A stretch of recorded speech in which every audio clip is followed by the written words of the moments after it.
Where does that road end? Let's see. So, I don't know if I should leave that part out. There was a girl involved, but also I think it just kind of ran its course. Also, the third record just wouldn't seem to get right, and I think we were just at a disconnect. And the drummer, fuck it, I'll just tell the story. The drummer was interested in this girl that wasn't as interested in him, I guess. And then I didn't know that. I didn't know that he was like actively pursuing this girl. Gotcha. I just thought it was a situation they had or whatever.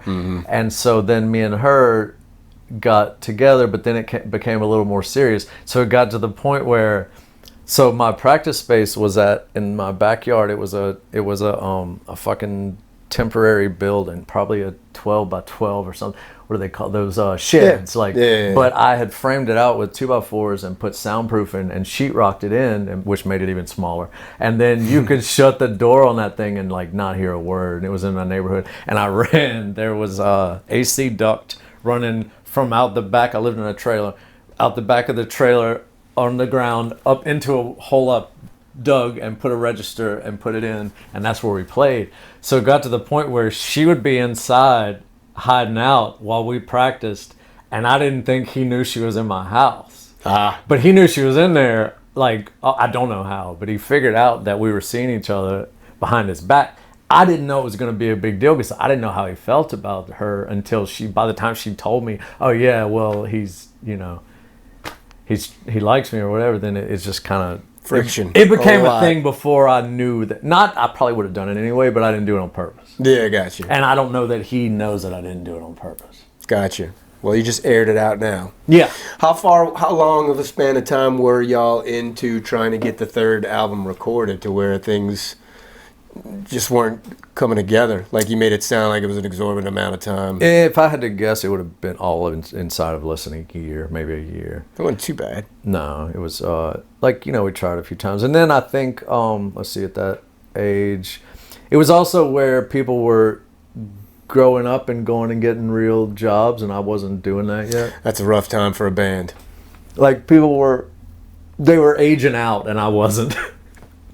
Well, I mean, neither one of those guys play music anymore, by the way. So that probably says a lot about why the band. That probably says it all right there. Yeah, you're right. So where do you go from there? Let's see. So that there was a little chunk that we'll skip over, and then the band, the 5-piece that I was talking about, Who by Fire, and then. When that ended, that only ended because the other guy, Nick, duet in the band, something happened with his hands. He's an amazing guitarist, and it got to the point, it went from hurting a lot to playing to where he couldn't use his hands, and at the worst part, dude was having to drink like this. Jesus. Like, his hands were fucked. And he's finally playing again.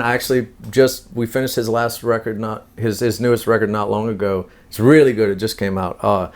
It's called Melancholy Sunday, Anadonia, and it would be the last record that I produced here, and it's his new record. I don't think the vinyl's out yet, but it's coming out. So anyway, that guy lost the use of his hands, and I tried doing it without him, and I think we went maybe a year without him.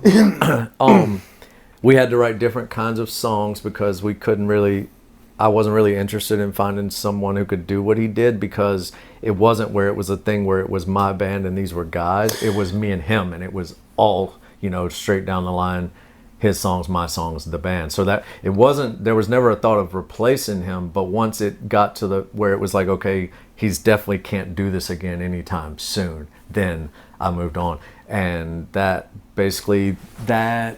did the band Dope Deal, and that guy was a friend of mine, Matt Conradi, and then he overdosed and died. So let's see, I don't know what I did for a year or so after that. I mean, I was working on music, but it takes a while to put a band together. And then I made the demos for what would be the first Worms record, and I had it in my head that like after Dope Deal, I was kind of done with heavy music and I wanted to go back to what I was doing. Nick was getting his hands back. He was starting to, and I was thinking about getting back into that. But I was bored and I wanted to play some heavy music, and I put a demo together and was going to find some guys and do Worms for 1 year as a side project thing and then go back to what I was doing. Yeah. And it ended up becoming a thing that we could actually do. So I just kept doing it. And then I found these guys, great guys, man. Yeah. Guys that, they always say or what I've always heard, if you want to get, the last thing you want to do is be the smartest person in the room or the most talented person in the room, because you won't be able to learn anything. Yep. And if I haven't done anything else the right way, I've always played with people better than me. Yeah, that's smart move. It's quite easy, actually. Yeah. But no, everyone in my band, man, they're I don't know why they play with me. These guys are so good. I wanted to back up for a second because I found that country, you called it a country band, but you said it wasn't. And I wanted to kind of unpack that band for a second, because that was an interesting choice for you, because that was out of character. In my Honestly, opinion, no. for you. To me, it felt the other way around. It always did. I didn't, to the extent that I started out playing heavy music, it was noise rock. The music that I liked was mostly country music and stuff like that, and it still is to an extent. And when I say country music, everyone hears something different. So you're always hesitant to say that. Like you say, oh, I like country music. Everyone's going to get a different picture in their head. Yeah. But no, man, I always kind of, and people around town, like if I do like we did this film score gig, we've done it every year for a couple of years now at LSU, and the introduction that I always get like here in town is like I'm the heavy music guy who's doing this thing that isn't heavy music right now, but it's not. To me, it's the other way around. You said you had a violin in there, and I was like, where the hell did that come from? You know what I mean? So I mean, it's not so much the label of country music. It's obvious that we didn't really get a chance to kind of parse it out a little bit and talk about it, but it was obviously something different. It had that for flavor you. to it. Different for you, it so felt that's more why natural. I was curious about it. To me, it comes more naturally to write. Now, I don't write topical music, but to craft a rock and roll song, and it might have a little bit of a country flavor to it. Okay. I work a lot harder writing that stuff, and it feels like that's more the kind of writer that I am. I enjoy writing heavy music. It's cool. I mean, I love it. Obviously, I like it.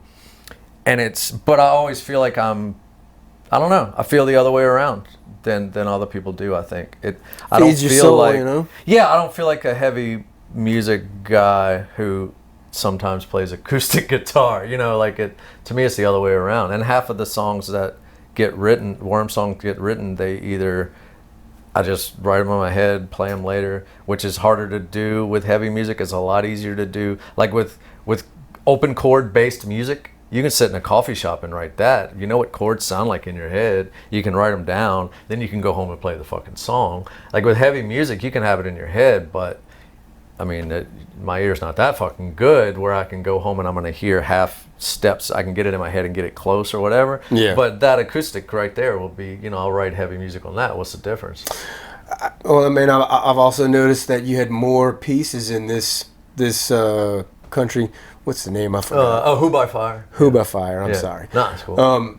You had more pieces in Who by Fire than any of the other bands that you're talking about, and the style of music that you're talking about is easier to write. So, I mean, I'm not a music writer by any means, but that sounds like it would complicate the process too, or not so much complicate, but make it more, offer more layers, which it seems like you need you need that to breathe. Yeah. You know what I'm saying? So it seems like maybe that's why it spoke to you, because it wasn't so easy and it had more to it, Yeah, and well, when I say easy to write songs like that is more natural to me. Writing heavier songs is infinitely easier. Okay. You're not, it's not as taxing on your Simplified. hands. It's Yeah. very simplified. Gotcha. You don't, the tunings make it so that you don't have to play open chords, and then I've got tunings that don't make sense. If I hand you my guitar, you're gonna have some trouble because of the tuning.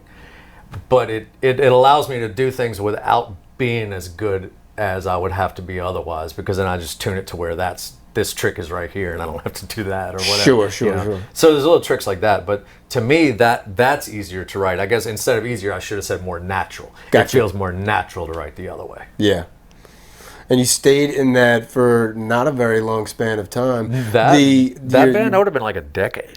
Your friends, that was a decade? Yeah. It was oh, quite wow, a okay, while. I didn't realize.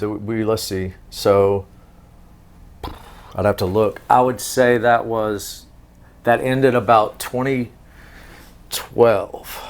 And started when? Shit. Okay, let me think about what I was doing when it started. All right. If Nick was here, maybe would have started 07. Okay. Probably. Yeah. Probably 07 to 2012, 2013. So maybe not quite as long as I thought, but it was a while. It may have been, at the time, it was the longest run. I was about to say longest to date at the time. That's probably why it seems like it was so much longer, because, yeah, it had been triple the time of any other band before then. Gotcha. So, and your friend's handicap was the reason for the end of that? Yeah. Okay. Yeah, I don't know that I would still be doing that, but you intended to at the time. I intended to at the time, and I intended to for years after. It was always like, we'll get back to that. Even like the Worms demo, what I was telling you about.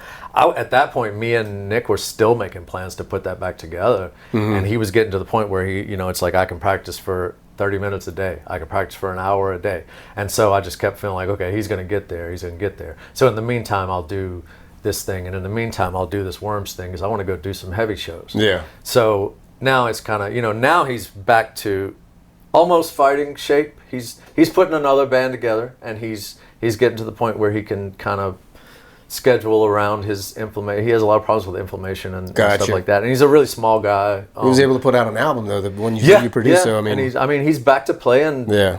Probably as good or almost as good as he ever was. He's back. But at the time that I started all this, he wasn't in shape to start a band again. But yeah, it was always. That was always the plan, was just to go back to doing that. There's something else that this is going to seem like out of left field, but it's a couple of things that you've said over the course of this interview. You were talking about first gigs, and you were talking about a punk house or a punk venue that you found yourself at, and you've also spoken about the fact that you need clarity in lyrics. Clarity in lyrics, the production and the style of the vocalist. You need clarity in the vocal style. I found that to be kind of butting heads. What's the word? The contradiction. Contradictory. Yeah. Thank you. Yeah. I was wondering, how does that fit? Make that fit for me. Well, explain it a little more what you're asking. So I guess I should ask, like, when y'all were playing punk venues, okay, so you had some interest in punk music. Yeah, and it was also the only thing to do. Like, you weren't going to there was nowhere to go find, or I didn't know where to find them. There was nowhere to go find guys that were going to play anything else. Gotcha. But yeah, no, I was definitely interested in it. So I don't even mean to... Fast forward to where you're talking now, where you want this clarity. Has that affinity changed? Definitely. Yeah, I used to think that the lack of clarity was the thing. Like, as far, if you're thinking of it the same way I'm thinking of it. Yeah, I think so. And it's not even, I'm not talking about ambiguity. I'm not talking about any of that. Stylistically, you're putting the and not emphasis on even the so style. much sonically, but yeah, the style, and then I guess it's just the feeling that same thing as, you're in your 20s, you just want to tear everything apart. Gotcha. And you as you grow, you realize there's a spectrum of human emotion, and you can access other ones if you like. But I definitely cared about. Now, punk itself, the music, I never liked it. It just but seems it's an like aesthetic. contradictory because it's something that you don't find so much in the genre, and it's something that you don't find so much is a focus of the listener, the clarity of the. Do you know what I'm saying? Yeah, and I think maybe that's not to belittle it at all. It's Right. It's a certain quality Yeah. that I'm speaking on, and I just found it odd that I guess it's something that changed in you over time. And I guess I could build upon that by asking now with Worms, is it something because you're in charge of that department now, vocals and production, and is that something that resonates with you now? You want that vocal clarity, you want that vocal the style and clarity. Does it come through in when you're singing the vocals and when you're engineering such things? I don't Because know. I've listened to it and I Yeah. think it's a hell of a lot clearer than like a punk set. Do you know what I'm saying? You mean There's- vocal wise or just production in general? well, just with the vocals, Okay. but the production and the singing itself to encompass what goes into a vocal. You know? You mean that when you hear it, you like Worms right now, you hear a sense of harmony, clarity, that sort of thing? Right. Yeah. I don't say to myself that's a typical punk band. Right. You don't get that at all. Yeah, and I don't want that. And then the same thing with like the fried screaming. It's just like honestly, I'm surprised that 30 years later, college kids are still doing that. Yeah. Like how the fuck that's been a thing this long, I really don't know. So it could just be general exhaustion of hearing shredded screaming. Like I did it for 20 years. I don't want to do that anymore. But it ain't even so much that I don't want to do it in a physical sense or that I just don't fucking like it anymore. I do like what I'm doing now, because I know the difference and because I've done it both. I yell now, I don't scream. I fucking holler. Sometimes I sing, sometimes I just do this growly holler and yelling fucking thing. There's But notes in there. There's notes in there. Right, I don't that's the do it. difference. Yes. And when I started to, I think it's the monotone thing that bothers me. I got you. Like no matter what the band's doing, the scream singer he doesn't even give a fuck. Yeah. And I'm not sure there's lyrics. And I know that how old fogey that sounds, but that's also a clarity quality thing. I can listen to completely shredded vocals, and with the stylistic, with the person has a certain style, you can understand every word they're said. I'm not talking about I can't understand what they're saying. I get it. I'm talking about like I like that example. putting a personal element on it. So Yeah. it's not just another instrument, to where the vocals are so fried they're nearly a percussion instrument at this point. Yeah.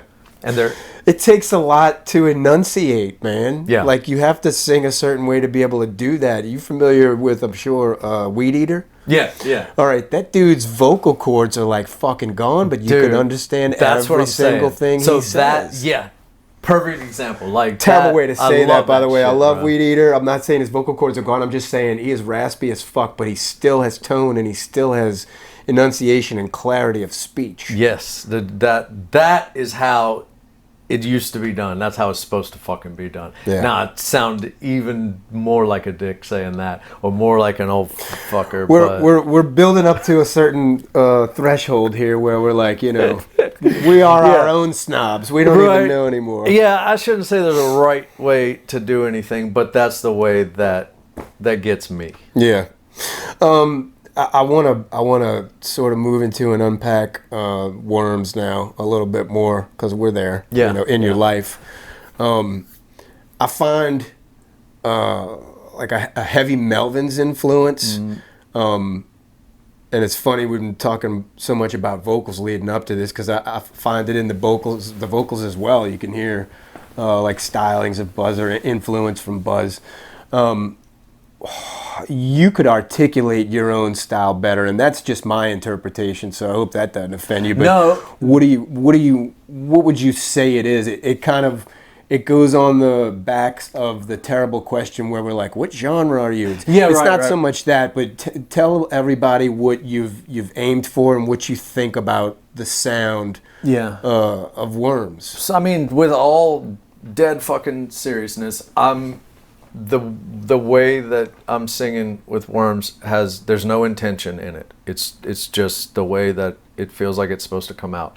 And anyone who's sang in multiple bands, I think most people would say they have a different voice for every band. They're gonna tweak it a little different. Every band, like, that's how I sang in this band, that's how I sing in this one, whatever. But I'm not really doing anything intentionally with Worms. That's just the way that I would sing. Now, as far as Melvin's goes, I started out really, really, like, that was, at one time, that was my favorite band in the world. Mm-hmm. So by the time I got around to Worms, I mean, it's not like I was off Melvin's or anything, but that influence had come from so fucking long ago that I don't think I had a lot of control over it, maybe. And I hear it.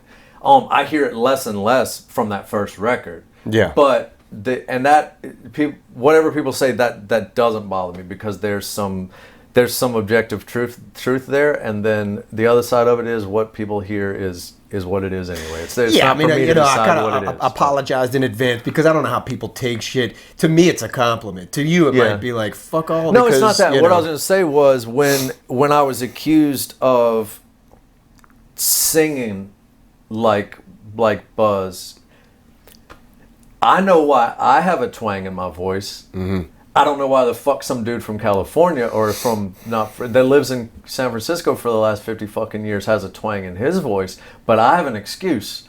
I just sing the way I talk. Yeah. So, yeah, I can hear it once people point it out. It's like, oh, yeah, he does kind of do that drawl thing sort of sometimes. But that's not intentional. I'm from the South. Yeah. So, yeah, I hear it, but it's not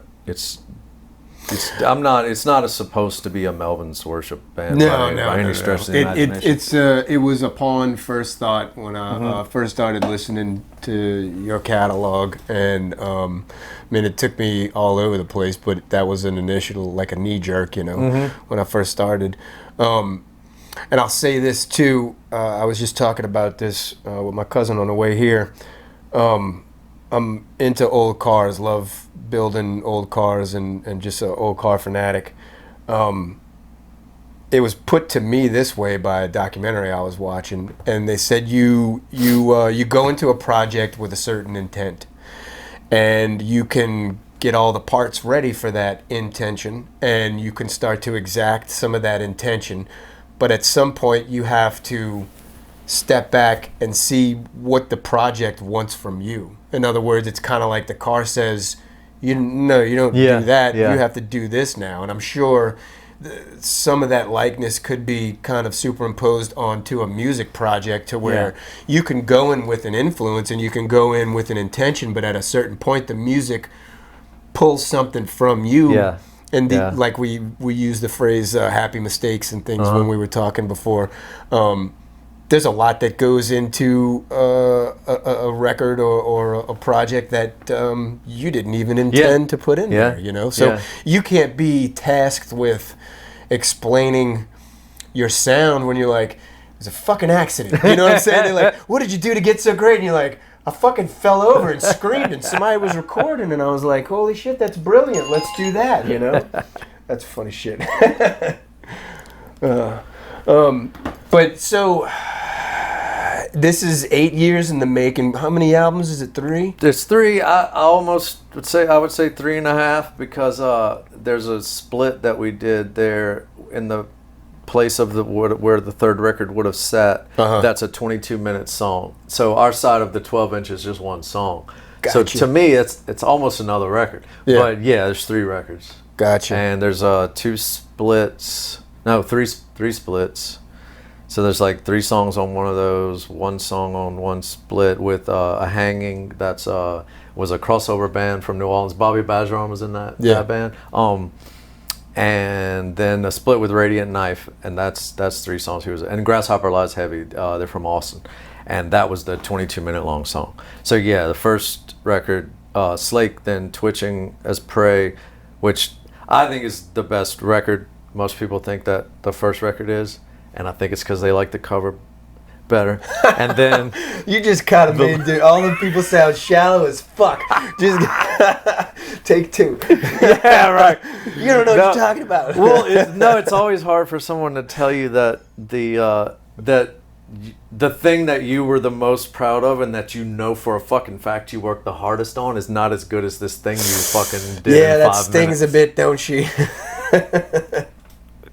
So it's like, I get it. I'm still glad you like this thing that only took 5 minutes, but it still hurts that you overlooked this thing that's like, it's stuck off in the middle of the record somewhere and you didn't hear it, but it's the best fucking part of that record. Yeah, I think you're always going to be disappointed by that, man. Not you in particular, but you, everybody. I know that I've learned over time working with different guys, different crews, doing different stuff, being in charge, not being in charge. I know that to place expectation on someone is to set yourself up to be disappointed. Yeah. So I would imagine that if you place an expectation on your fans to hear things like you do, or to really like things that you like, then you're going to be maybe disappointed or confused or something, because it's not going to go that way. It's not going to be like that.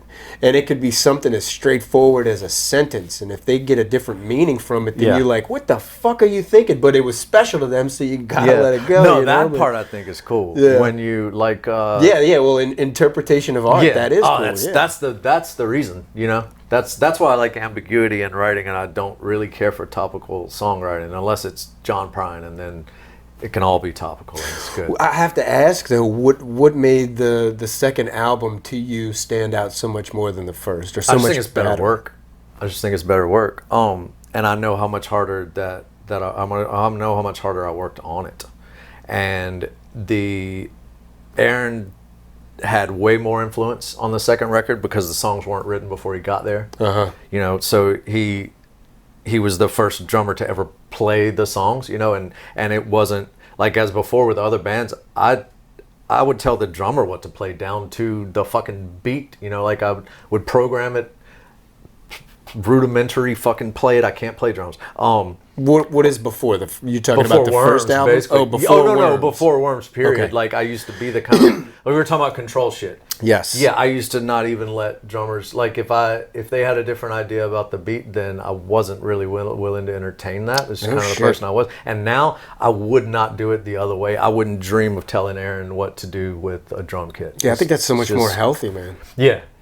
And I don't it says something for me, but it also maybe I had just never played with an Aaron Polk before, where he didn't need to be told something. True. And that's not to say anything about any of the drummers I played with before, but I don't have to have so much. And that's not to say that I don't try things, you know, like, hey, you know, what if we try this, what if we try this? But for the most part, I don't. So I think that was it. There was a bit of collaboration there, and and to me, also, that first record, like I said, it was just going to be a demo to find a couple guys and go do some shows. I wasn't even going to make a record. I just wanted to go do some shows, honestly. And then, so I don't think I tried all that hard. To make the first record. I really didn't. Sometimes you got to relax, dude. I mean, stupid comparison, but I could tell you on the pool table, I'm an absolute shark between the third and sixth beers. You know what I'm saying? Because that's when it's just like, I ain't got to make this shot. It went in anyway. Like you just kind of run with it. You know, you're free and easy with it. I felt like I sat down and, you know, it was like, okay, this is a band now. This is gonna be, you know, gonna make records. So I just felt like I took twitching way more seriously, and then I worked way harder on it. Mm-hmm. And at the end of the day, I just think it's a better record. And then I would say that the last record, Fatalismo, I can perfectly understand why it hasn't sold well at all. There's a couple good songs on there, but it's not a very good record. Is it so much it's not a good record, or was it a departure from the second? I mean, optimistically, I could say the latter, but I don't. Well, don't be biased and want to disagree with that. I mean, it's equally as it's a valid possibility. You know what I mean? What I should ask you, what about the third record is lesser to you? Okay, so this is probably a way to make some more sense. For people, if people who liked the first two records disliked it because it was a departure, then yes, I understand that, and that is true. It is a departure. On my end of it, both things can be true. It can be a departure, and it can be not as well written songs, not that great. The songs just weren't that good. So how do you distinguish? It can be both. Well, I mean, it is there. They're both there. If I was just going to distinguish, I mean, you can make like the record that we're working on. It's going to be a better record, but it's also going to be a departure. Mm-hmm. Like the one that's coming up, I know it is. Can you feel it while you're making it that this is coming together? It's going to be better. Or you can feel something you said earlier reminded me of something that Tom Waits said one time, and it's happened to everyone. But he says that songs are ghosts, and so what he meant by that, and this is not the sentence, but what he meant by that first part is what you hear a lot of people say is that you don't write songs; they're given to you. And you receive songs. Sure. And everyone's had the feeling like the Mealbed God, the popular Worms song. I picked up the guitar to practice, and the very first thing I played was that riff. And I said, oh, that's going to work. And I kept playing it. And for the amount of time it took to play through the entire thing and think of it twice maybe, the song was done. I was done with it in 20 minutes. Yeah. And where was I at in the beginning of that train of thought? It was basically how you know that it's coming together so well, or okay. how it's going to be good in the process of Tom making Waits. it. So that song, it's hard to say I wrote that because all I intended to do was see if my guitar was in tune before I started practicing, and I just went and then Beautiful. That's it. So I didn't write that. It just my muscle memory did that, or I stole it from someone years back and didn't even realize it. Whatever it is, yeah. There's a biological reason that you're given songs. So the ghost part, but then he says, and some of those ghosts refuse to be captured. There are songs that just don't want to be recorded, and they're never going to let you record them. Hey, have you heard about Neworleansmusicians.com? It's a place where articles, music videos, interviews, and streaming music from Louisiana musicians can be found. Fans can join free. Music business professionals can join free too. And Louisiana musicians can join for free as well. It's also the place where Louisiana bands go to network and get free promotion. We've definitely got plenty, like this band. Check them out.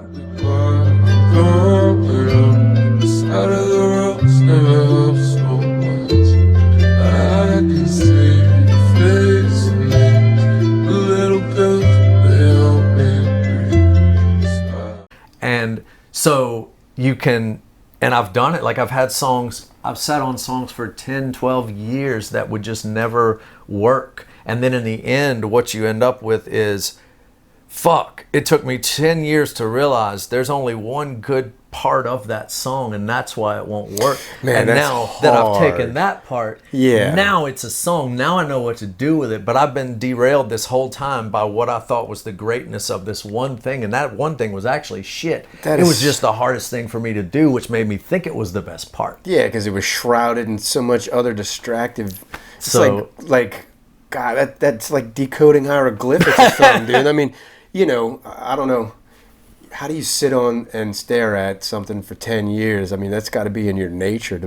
It is. And you'll get, like, even a... Does it bug you when you have... No, because it's what I'm doing all the time. Well, no. Does it bug you when you have an instance like that where there's a song that just doesn't want to be recorded, or there's a song that you felt like it was going to be good, but then you put it down and you're like, that is not what I meant? No. I just see it as trial and error. Now, like, even putting out bad stuff and then like actually releasing it and then realizing a decade later that it's bad, yeah, that's embarrassing. But well, yeah, I mean, that's a no-brainer. I get that. But no, like as far as working on something and realizing it ain't gonna work and I need to put it to the side, that's just part of writing. And then like it's like a stone under your tongue. If all I do all day long is tweak songs, and then I'll have a line, like just a line, like this song, I have a song that needs to be based around this general idea, or maybe this just one stanza, and that's it. And I might hold on to that stanza and run it around under my tongue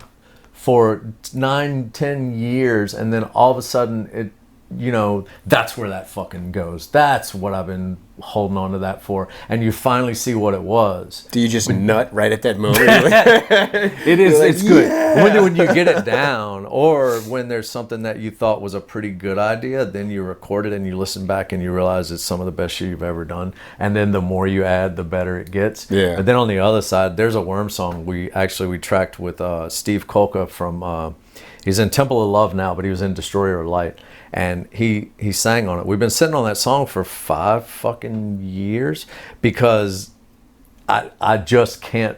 It's at the point now where I'm just going to take the stems and send them to James Whitten at Hightower and just say, mix this for me, please. Like, I'm done with it. Yeah, and so no matter, you can keep dumping shit, and then the song just would get better and better. And when the opposite of that happens, it's just like world destroying. Like I'll walk away and just like I won't even sit at the board for a week. I'll get so fucking aggravated.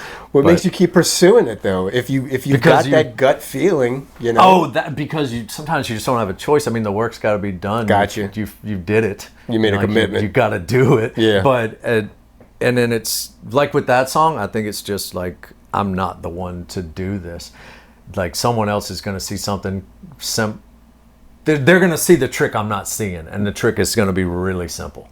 And one thing I started to do when I got the closest was I pulled out all the fucking guitars except for one guitar track that was being recorded and one mic, just an SMA, a Shure 87, and that was all that was being used. And when I took all those other really awesome sounding guitars out and left that one flat guitar except for hooks, you know, then everything got 1,000 times easier. I was like, okay, I'm just thinking too much on this. And I think I got it kind of close. And then Ben comes in and he goes, what's that clicking? There's a clicking noise. Man, fuck off. There's no clicking noise. What are you talking about? I'll turn it all the way up. Like, where's a click? Show me a click. And he's standing there going. And I'm watching, and I don't fucking hear it. And then, so we kind of dropped it or whatever. And then I think I had finished wrapping up like a rough mix and put it up in a folder, and the guys listened to it. So we all get here rehearsing, and Aaron goes, man, my fucking kick drum or something is clicking on that demo you sent. Somebody else is saying this. Yeah. And then I was like, God damn it, it's not clicking. And Ben's very, how can I put it? He's a soft-spoken guy, but Ben's a sweet dude. He's not the kind of like, even with his friends, he doesn't like rib and joke on people. He's just too soft, too good-natured for that. Yeah. Now, at the same time, I wouldn't piss the dude off, but he's just not he's not the dude who's going to find your weak spot and pick it. You know, he doesn't do that. So I see him kind of, you know, and I was like, Ben, what, bro, what? And he goes, I was listening to it at home after, he's like, I was making sure that clicking wasn't just that you weren't right, and that it was just not in the studio. And he's like, I turned it on the stereo, and the first thing my wife said is, what's that clicking noise? Okay, so bring us there. Then what happens? So there's where we are. I haven't turned the fucking song back on since. Once that click was verified, I was like, not only do I not want to sit down and figure out what I was doing wrong this whole time or what it is, but if I find out it was a mic that was being bumped, then I'm fucked. True. So I wish I can fix it. I can pull it out, replace it with something else. But I think I know what it is. But just the tragedy of it all. Yeah. I haven't touched it since, so I'll let you know. At least y'all found it before it was published, because then that wouldn't have happened. You'd be speaking on it like that album from 10 years ago that you realized sucked, you know? Right. No, it wouldn't have got that far, but yeah, who knows if it'll ever see the light of day. And Steve had actually forgotten, Steve Kolka had forgotten that I think I said something about it on Facebook, or we were going to put out a single or something, and that was going to be on the other side of it. And then he's like, oh, I forgot we even did that. And then his wife was like, when did this happen? And I was like, holy shit, that was like 5-6 years ago. I've been sitting on this fucking thing. Yeah. I just couldn't get it mixed. I know the feeling, man. I was doing interviews at such a rate that I went to go edit one, and I realized that it was almost a year old. And I'm like, how the hell did that happen? This is an injustice, you know? I felt like I had to get it out there. I don't know what it is, because it's not as if it's time sensitive. The music that you're making, for you to be able to go back and grab something from 5 years ago and still put it out 6 months from now is actually. It's a strange thing. Well, it speaks to the timelessness of the music itself, which is actually an achievement. You know what I'm saying? But if something is information is time sensitive, so it was my bad on that. But for you to be able to do something like that, as long as it takes, I would say to get it right. But that's the thing, though. Like, okay, so with that song, with just one song, and it's actually a cover song, but it's funny, I'll get sidetracked if I tell you. But it's tricky to me because, all right, there's like a half a Worms record that's in the can, mostly done, but it's not the right time to put that out, and that's the general opinion. I would have done it anyway, and I would have been wrong. It's not the time to put it out. But what worries me is there won't be a time to put it out. Maybe there will be. Maybe in 5 years it'll sound prescient. It'll fall within the body of work and it'll work out. But if not, then it's scrapped. It's done forever. Yeah. But now isn't the right time. Well, I was going to ask what qualifies it as untimely. It's not really experimental. And okay. In my mind, it doesn't matter what other people see the body of work as being, but it really does. It actually does. Just me feeling that way doesn't make it true. Sure. So we can't go off the back of a record that didn't do really well with a very weird fucking noise record, which is the one I wanted to make, but it's just you can't have two records that people aren't going to like in a row. Now, the noise one I think is fucking awesome, and I think when at the right time, people are going to like it, but it would be a bad move to put it out right now because then it'd be like, Worms can't fucking write anymore. Damn it, self-control's a motherfucker shit, though, it was right? like somebody turned on a fucking air conditioner and then walked away from it. Yeah. Like it's and I like the fact that too, like it's like a half hour and then there's these badass, like really heavy, like heavy metal, not heavy metal songs in the middle of, like, if you're willing, I want someone to be willing to listen to a 15-minute instrumental to be able to hear like this, get to the kick-ass driving force. Then, like, if you just go to that part, like, man, that's killer.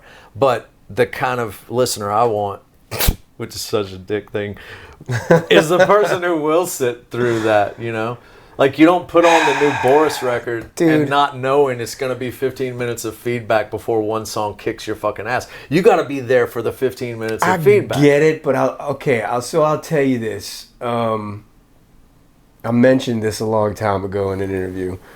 Dope Throne. Mm-hmm. All right? If that comes on in the middle of my playlist and I'm working out, they just shit on my workout. Do you know what I'm saying? Because I can't do it. But right. But that doesn't make me not appreciate the music. So part of this conversation is actually like the context of which it is getting listened to in the first place. Because in some applications it is appropriate, and other applications maybe I just want something really fast to turn on really cool because I got a crowd with me and we got to go. And I want, you know what I'm saying? Yeah. Well, to me, that's a time and a place. There is, but that's songs to me. That's not records. If you're gonna sit down and listen to, and it wouldn't be like driving people. The new Swans record just came out. Today is the first time I've had time to actually sit down and listen to it. Okay. So I was listening to part when you got here and I killed it. So when you leave, I'll sit down and I will digest the entire Swans record like you would read a book. Yeah. I don't just flip until I see titties and then I'll look at that page. Like you gotta consume the book. I get it. Okay, so if track 7 ends up being the one that you like and it's cool for that, then that's cool. That's a song. Yeah. But the record itself, you can't say, well, the record doesn't really start till track 3.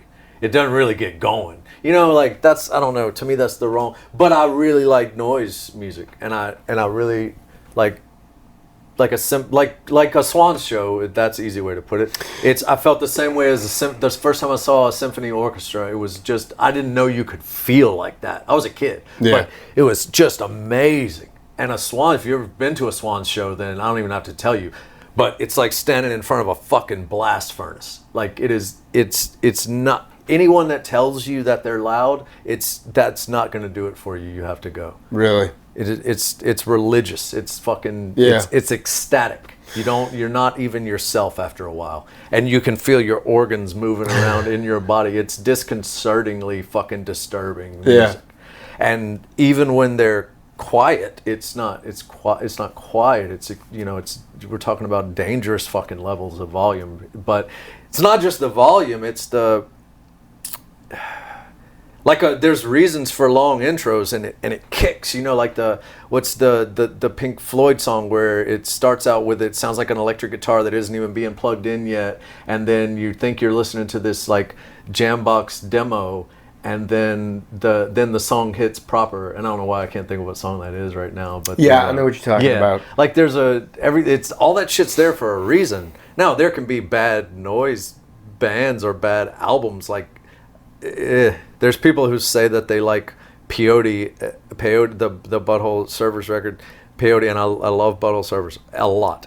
And then there's people who can say that they like Lysol, the Melvins album. They don't.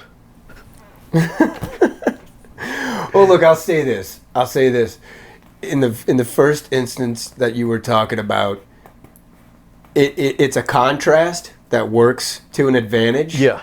But there's a phrase that dark is not the opposite of light, it is the absence of light. Mm-hmm. And that kind of comes into play with the elements that you're throwing around right now, is that none of this shit is here in the beginning, and you're saying it not to get rid of the other stuff, but to put emphasis on the other stuff that is about to come. Right. Are there elements of these things in the Worms album that's coming out now? I don't know yet. I don't know that we're far enough along for me to tell you that, but there's gonna be. That's an interest. It's just the way that we write. That's an interest in your mind. Definitely. Yeah. It'll get more. It'll start to come together as a whole piece eventually, but we're not there yet at all. And it's, also we've done some member switching over the last couple of years that slowed things way down. So we were at a point to where the record was really getting there, and then we did some lineup changing, and I kind of went back and revisited some of that demo stuff, and I decided to scrap some of it. And then after that, I kind of decided to scrap all of it and start over, because just getting another bass player, that's one thing, but bringing in a whole ass dude who sings and plays guitar with me, like, I felt like we need a clean slate, and this needs to be a collaborative Worms record. Like, it's always gonna, there's an impetus, and I don't know how else to say it that makes me feel comfortable, but the impetus will come from me, because that's what Worms is gonna sound like. There's no ego thing about it. It's just that's who put the little thing together, and that's what it's gonna sound like. But there's some of the new stuff like that's come strictly from Ben writing, and it starts out and it has nothing to do with me, and he wrote it. Then we'll look at it, what he demos, and it's just like, man, this is fucking, I can write half a song around this or whatever, and I'll write this and I'll bring it back to him, and I'll say, this other riff I'm not sure about. And then he comes back and he says, man, that riff totally belongs in one of my other bands, but this part works. So it's kind of, everyone learns to write within a framework of what sounds like Worms, and that's where I want to get, and that's where I think the next record will be, is that it'll be a whole lot more personalized from every person, instead of just placeholding jobs. Miguel he started out playing, doesn't play with a pick. He started out playing with a pick so it would sound more like what we did. Then he slowly stopped playing with a pick on certain songs, and then he's like, hey, if y'all want me to use a pick so it sounds like that. And I was like, no, dude, the way we're used to the way you're doing it, we like that now. Yeah. Well, now he's playing upright sometimes. Now he's playing upright strictly, and it's only an upright player. So now with this new record, it's not going to have any relation to anything we've done before, except the drums and my guitar playing and whatever else I do. Yeah.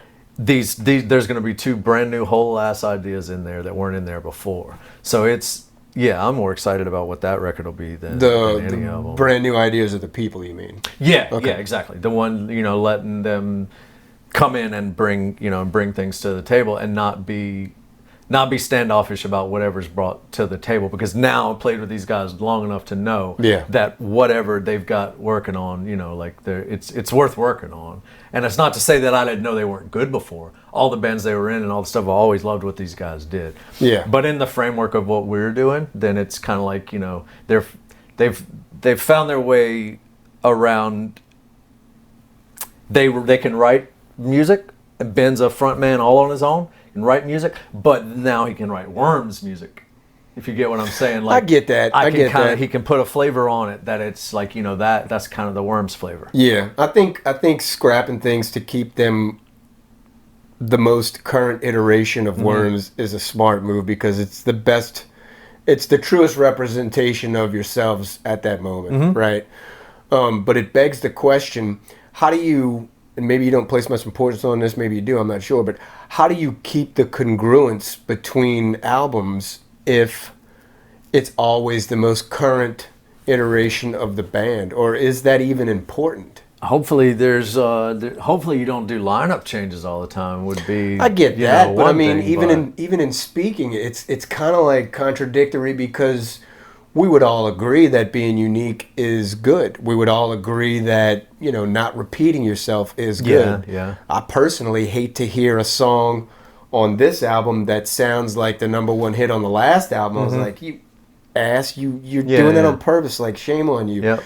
So you want to be different, but at the same time you want to be congruent, and I'm like, how do you negotiate? Oh, you're just saying to maintain a consistency, but also to put out new ideas. I touched on in the midst of lineup changes, but in general, like, is that important? Do you place importance on that? How do you manage that? I think, or to me anyway, as long as you don't try, as long as you don't force it, it'll work, because you're always going to write like yourself, no matter what you try to do. You're going to, unless you're, the kind of person who sits down and they look at an Eagles song and they say, man, that chord configuration has been, has made so much fucking money, and then that's the way they write, then that's one thing. But you're always going to write like yourself. But if your intention is to just keep moving forward, then it's going to happen, and you're not going to say, this time we got to go in, and this is aside from like a concept album, let's say, but we got to make something completely different. And then somebody's playing something, no, that fucking sounds like something you already did. Yeah. You just go in with the knowledge that you plan to do something different, but don't put so much behind it. But then the other part is, like with Ben being in the band, when we were at first, we were just looking for a guitar player who was a carbon copy. He was going to do exactly what I do, so that I could do more on the synth, take some pressure off of me. Gotcha. Just whatever. That's what we were going to do. Well, then when we figured out that, hey, we want to ask Ben, well, you don't ask someone like Ben Michon, like he's a front man, the dude, he writes a lot. He's got a big body of work. I'm not going to ask Michon to be that carbon copy guitar player. Right. Anything he brings to the table is going to bring fucking, is good for Worms. So I don't want to cripple him. I know what he's capable of. And I want him to have full reign to do his thing. And that's going to make it different, and it's going to make it better. But at the same time, like I'm saying, working within the Worms framework, if I didn't already respect his playing, that really wouldn't be an issue. Sure, you know what I mean? Yeah, I wouldn't ask someone, like we were talking about, the kind of guitar player that wouldn't even be on the records. Like it was just going to help out with live, thicken things up. I was starting to play synthesizers. I needed a little breathing room. But now, like with the work we're doing together and with those guys, like now it's like that. That's why I scrapped all those songs. All that shit's off the table. I want to see what I can do with these guys, and what we can all do, and what they can do when they're not trying to play the parts that some dude was in the band before them played. Yeah. So now none of that matters. We're at the point where all that can be scrapped, except for when you do it on stage. That's cool, man. It brings new possibilities to that, I suppose. Yeah. This is the podcast, at least, is going to come out fairly soon. Did you have anything that was, I guess, timely in nature, shows or drops or anything like that? Merch, anything? Memphis Hates You Fest is... my calendar's over there. This one isn't all that updated. No. Memphis Not Hates on You your- Fest. They'll figure out when it is. Yeah, What's okay. happening So with Memphis that? Hates You Fest. I think it's in July. It'll be the first hometown show, or Baton Rouge hometown show, in probably 5 years at least. We're doing one in August and one in November. We're doing barely any shows this year because of the record. So no big tour. Like everything's pretty regional. So there will be a couple New Orleans shows before the end of the year, a couple Baton Rouge shows, and that's not something we ever do. But that Memphis Fest, I think it's 2 days, and there's a really good band on it. No, I'm not going to see it anyway. Anyway, the lineup looks really cool, and I believe it's at Growlers. And if you're in Memphis, we will be hanging out. We got a crash spot right around the corner, so we'll be there all day long. Come get drunk at the bar. Post it up, huh? Yeah, we'll be there. You, we were talking before we started recording. You had mentioned how the merch is flying off the shelves. Yeah, we and do the decent vinyl. merch job. Yeah. Yeah. Where can they find all of this stuff? So all that, the best place to buy it for monetarily for us is Bandcamp. Okay. The fees are really low. As far as digital sales, it doesn't really matter because you're not gonna make any money anyway. But Apple Music does actually pay you. All the merchandise, the T-shirts and records and all that shit. Bandcamp. So it would be worms.com/Bandcamp. Okay. I think that's the way it's laid out. But yeah, Worms Bandcamp page is where you can find everything. All right. And y'all are on social as well, which I'm sure y'all are going to trickle out the show bills and stuff as those arrive. Yeah, when they do the announcements, I'm pretty sure Memphis was announced last week. Okay. It'll be a little bit before I'd imagine they announce like the August and November. But yeah, as of right now, I think it's July, August. You won't see us for a while until November, and that's pretty much the way things shake out for this year. We'll be in here working for most of the time. A lot, huh? Yeah, a lot. We got a lot of work to do to catch up. We pretty much lost a year. You know what I mean? Like between switching around and getting the live thing back in order and all that. The year we could have made a record, we spent doing that. So Yeah. it'll hopefully when people hear it, they say this took 3 fucking years. Yeah, right. Well, that's better than saying I don't like it because it doesn't sound like the last one. What are you gonna do? You're gonna find it's always something. Thanks for your time, man. Hey, I man, really thank appreciate you. it.